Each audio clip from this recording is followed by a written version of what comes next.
semua hal yang sekarang kita prosesnya susah menghasilkan tahan uji. That's it. Betul. Lebih seneng ketika kita hidup cukup, enteng, tenang. Masa susah datang kita tenang, daripada kita hidup maksa kelihatan hebat, kelihatan keren, masa susah datang susah beneran. Ketika lu gak bisa kontrol dan lu nyalain diri lu sendiri aja, itu sudah membuktikan bahwa lu gak bisa bedain mana yang lu bisa kontrol dan tidak. Kecuali ini satu industri semua lagi naik, ekonomi lagi bagus, lu gagal sendirian, lu bilang gue emang gagal. Enggak, lu yang goblok, itu bener.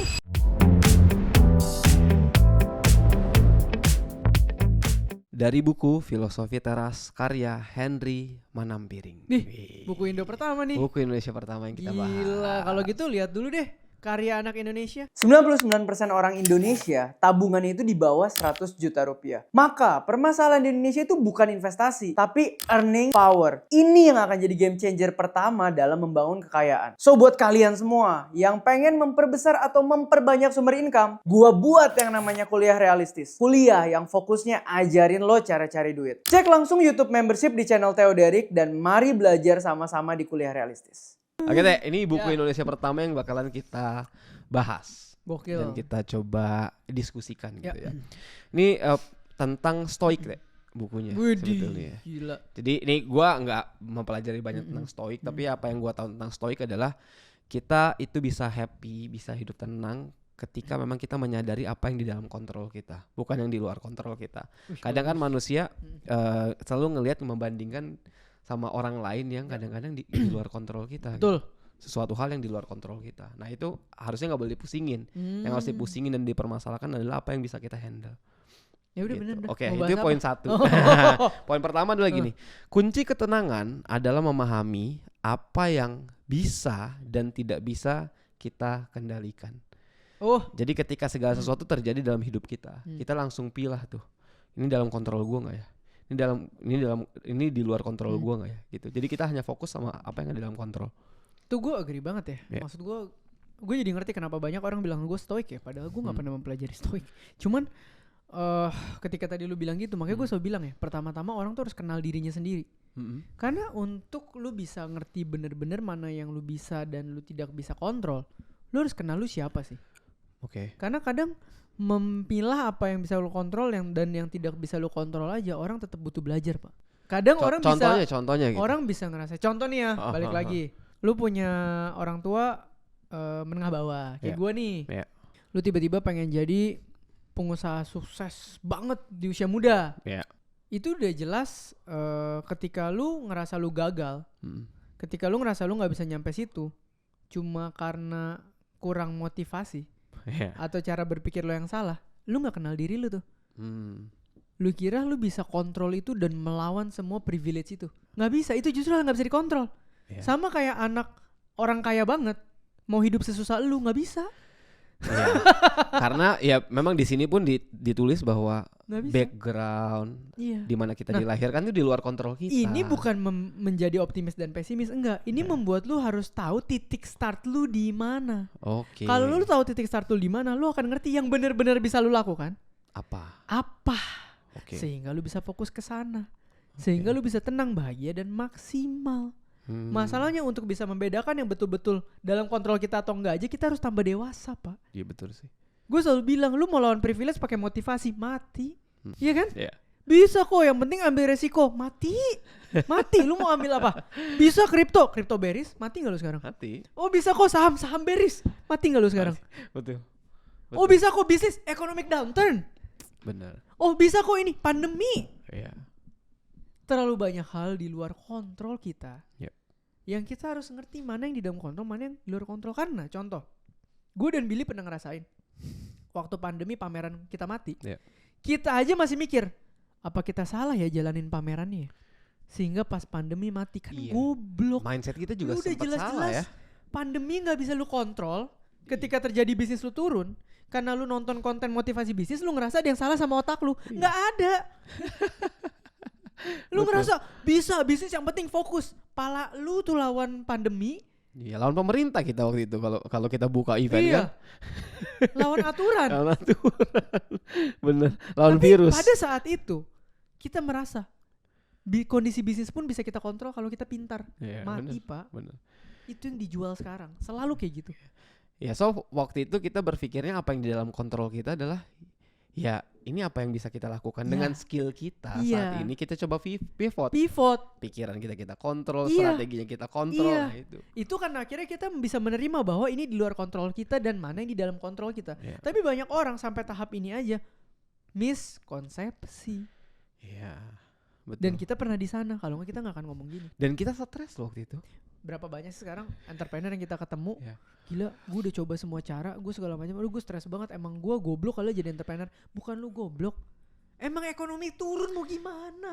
Ada banyak hal yang memang kita tidak bisa kontrol. Ketika lu gak bisa kontrol dan lu nyalain diri lu sendiri aja, itu sudah membuktikan bahwa lu gak bisa bedain mana yang lu bisa kontrol dan tidak. So makanya awareness terhadap diri sendiri juga itu penting. Kecuali ini satu industri semua lagi naik, ekonomi lagi bagus, lu gagal sendirian. Lu bilang, wrong with you. Gue emang gagal. Enggak, lu yang goblok, itu bener. Iya. Karena lu dalam momentumnya, dalam ekonomi yang bagus, kenapa lu sendiri yang susah gitu ya? Iya. Oke. Gitu loh. Memang butuh proses. Gitu loh. Gue pun begitu. Maksudnya ya gue juga nge-breakthrough ekonomi dari bawah sampai sekarang kan setengah mati, butuh waktu lama dan butuh waktu ngerti besok yang gue bisa lakukan apa. Benar. Poin satu aja lu butuh hikmat dan kedewasaan, Pak. Kalau nggak susah, Pak. Itu terlihat mudah tapi tidak semudah itu. Iya. Ya kan, sama kayak dulu lah, goblok. Mana kontrol di luar kontrol, mana dalam kontrol. Gue pacaran sama mantan gue, akhirnya ditelepon mama suruh putus. Detik itu gue nyalain diri gue. Kok gue nggak mampu ya? Lah, gue masih SMA. Iya. Balik lagi background keluarga kan. Bapak gue, mak gue divorce ya, gue menengah bawah. Gue bisa apa? Iya betul. Pada waktu itu gak bisa apa-apa. Gak bisa. Dan tapi lu stres kan? Tapi gue stres. Bisa gue kontrol gak? Gak bisa. Gak bisa, Pak.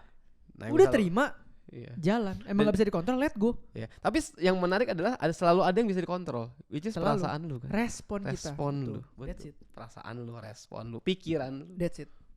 Ya, itu maksudnya kayak gitu. Ya, oke. Nah, poin selanjutnya, poin kedua. Karena hidup itu kan banyak hal-hal yang kita temukan negatif, kesannya negatif.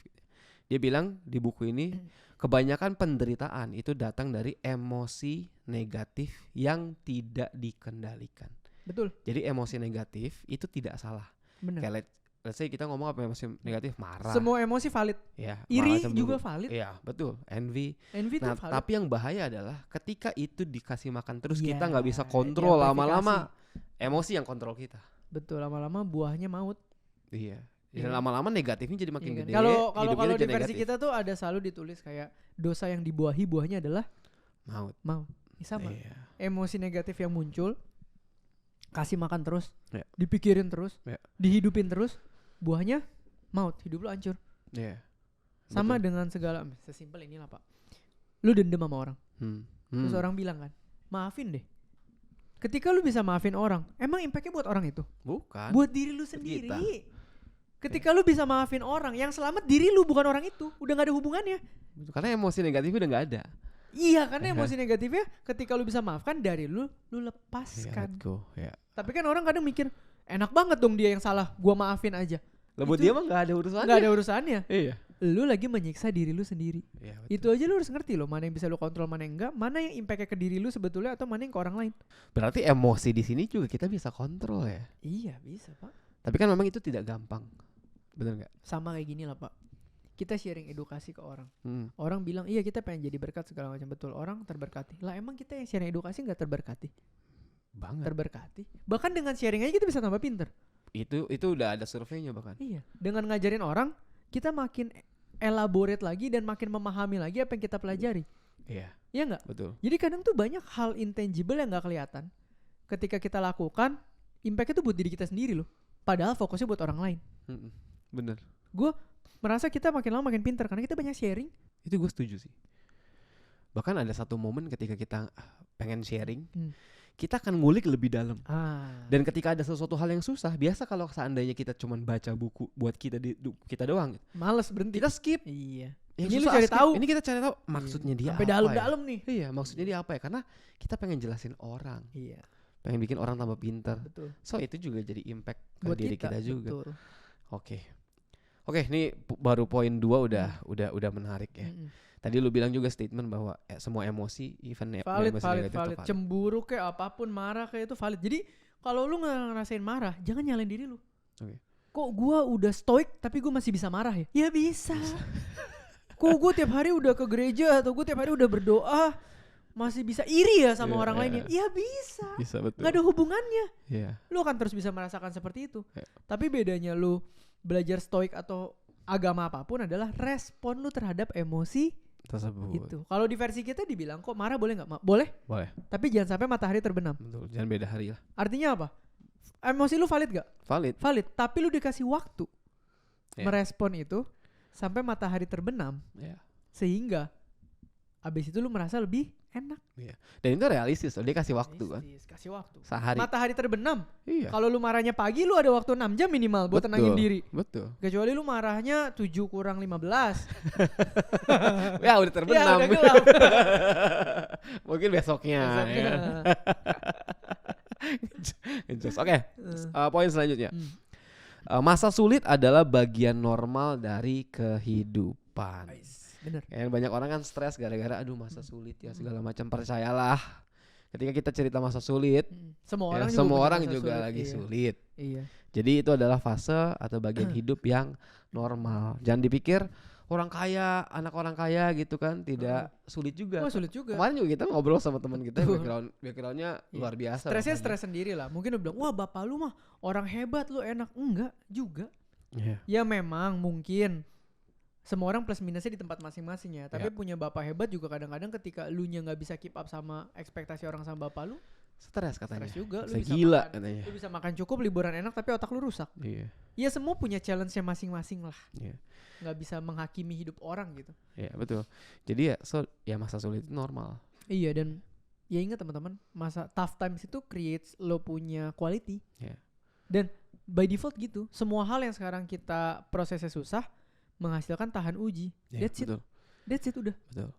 Karena memang tough time itu membuat kita semakin kuat. Malah lu kalau buru-buru, wah gue mau kaya supaya hidup gue enak terus, nggak bisa. Lu hidup enak, sekali kena masalah, hancur malah mental lu. Nggak terbiasa. Betul. Lu nggak tahan banting. Gitu loh. Betul. So ya ketika masa sulit ada ya terima. Jangan bilang masa sulit lah, masa upgrade. Nah itu mindset lagi ya. Tidak ada masa sulit, adanya masa upgrade. Betul. Masalahnya kalau lu mau upgrade, ya lu mau upgrade handphone aja lu mesti ngapain? Nunggu kan? Iya. Nunggu dia install. Tuh, restart dari 0 dulu 100, kadang, ya kan? Restart dulu untuk baru lu belajar. Update ini apa aja sih yang baru fiturnya? Ya hidup juga gitu, cuy. Di sekolah juga gitu. Lu mau naik kelas 1 ke kelas 2, ujian dulu. Bahkan ada tryout ya kadang-kadang ya. Iya, semua gitu. Jadi ya harus dihadapi dan dijalani. Betul. Masa upgrade. Ya, oke. Yang terakhir. Nah, ini gue suka nih. Ketidakpastian adalah sesuatu yang harus dihadapi, bukan ditakuti. Karena ketidakpastian itu adalah sesuatu hal yang pasti. Iya, agree gue. Ketidakpastian adalah suatu hal yang pasti, maka setiap orang bertanggung jawab mempersiapkan diri dan semua hal lainnya sebaik-baiknya untuk melawan ketidakpastian. Karena ketidakpastian ada hal yang pasti. Itu yang gue lakukan. Kenapa sekarang kerjaan gue kalau ngomong apa? Bangun pondasi. Dan lu saksi lah, lu selalu lihat gue bagaimana hidup jauh di bawah kemampuan gue. Dan bukannya karena gue hemat atau apa, enggak. Memang Tuhan kasih rezeki berlimpah aja. Dan gue ya memang selalu spare-nya jauh. Itu buat apa sih? Gue selalu bilang kan, Bill, biarpun sekarang kita lagi momentum, kita gak pernah tahu kapan koreksi, kapan shit happen. Kita selalu ngomong just in case. Just in case. Maka persiapan. Gue lebih seneng ketika kita hidup cukup, enteng, tenang. Masa susah datang kita tenang. Daripada kita hidup maksa, kelihatan hebat, kelihatan keren, masa susah datang susah beneran. Enggak, masalahnya kalau lu hidup juga mepet-mepet, di masa baik juga jadi gak enak, jadi susah. Dan kalau kalian bilang kok ini mah klise, gue kasih tahu teman-teman, realitanya 1 dari 10 orang tuh kayak gue, 9 sisanya kayak gitu pasti. Itu nggak usah ngomong, teman kita semua aja yang kita main bareng, yang selalu denger gue ngomong gini aja tetap ngelakuin itu. Bener lagi. Itu habit. Susah. Itu habit. Butuh apa ya? Butuh dia kepentok. Ya mungkin ya. Maksudnya backgroundnya kenapa kita bisa kayak gini, karena kita pernah kepentok. Iya, karena itu sih. Urgent. Why-nya kuat. Iya, urgensinya kerasa. Iya. Kita pernah ngerasain tiba-tiba pandemi omset 0. Iya. Geter anjir, tiba-tiba gak punya penghasilan. Dan minus loh. Iya, lu bayangin waktu pandemi kita tiba-tiba punya cicilan banyak, tabungan gak ada. Iyalah. Kelibat utang pasti jadinya. Betul. Habis pandemi bukan harta yang tambah banyak, utang habis udah. Iya, bunga gitu. Bunga lagi. Nah mungkin ini teman-teman yang udah pernah ngalamin akan relate. Tapi buat teman-teman yang belum pernah ngalamin jangan underestimate. Betul. Dan menurut gue sih harus orang-orang ini, gue lumayan sebel sama orang-orang. Ini no hard feelings ya, maksud gue ada orang-orang yang udah kepentok berkali-kali, dan dia tapi terus tetap ngelakuin hal yang sama terus. Iya. Ayolah kita berubah gitu. Iya. Karena jangan memang, mencobai Tuhan. Betul, memang segala sesuatu tidak pasti. Sekarang kita lagi bagus-bagusnya nih. Tapi pasti akan ada momennya koreksi. Iya. Pasti itu bukannya artinya nggak beriman lu nggak ini. Dan bukan berarti kayak apakah gak boleh dipakai? Pakai. Betul. Tapi sehat-sehat. Ada kadarnya. Ya kan gula manis gak enak. Tapi kalau kadarnya kebanyakan juga diabetes lu. Jangan buru-buru gitu. Jangan, pokoknya intinya cuma satu. Jangan memaksakan sesuatu yang di luar kemampuan lu untuk gengsi. Itu memang semua orang akan bilang bener itu, tapi semua orang lakuin.